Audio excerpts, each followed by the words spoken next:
certain ideas and events in the news.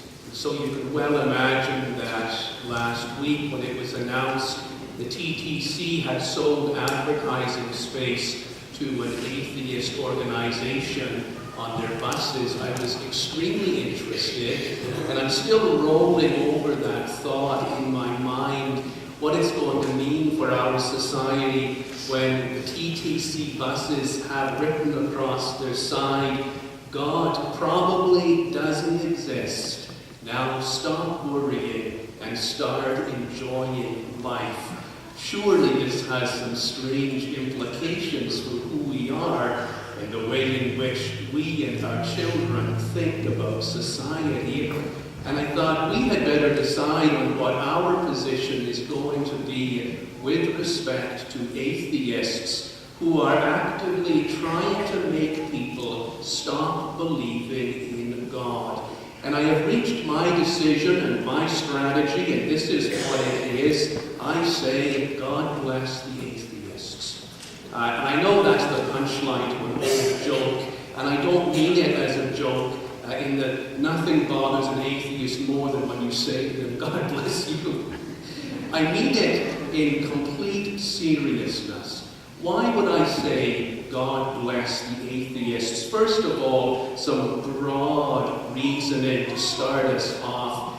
God does bless the atheists. If we read the Old Testament carefully, we see time and time again when God's own people become arrogant and self-centered, saying, we own God, God is ours. God gently reminds them many times, I am the God of all the people, and I love the people who don't love me or don't acknowledge me just as much as I love my own people. You remember the story of Jonah that we heard just a week ago, in which God spread his arms out to the Ninevites and spared them, even though they were dead opposed to him. So God does bless the atheists. In the New Testament, it's very clear that Jesus blesses the atheists. In fact, many of our favorite stories about Jesus are those times when he encounters people whom the church would have called atheists, and who themselves would have said, I reject God. I reject all that God is. This morning, we heard the story of Jesus calling his disciple Levi, whose name would later become Matthew. Levi, like so many of Jesus' best friends, had started out as an atheist. He had rejected everything the church taught.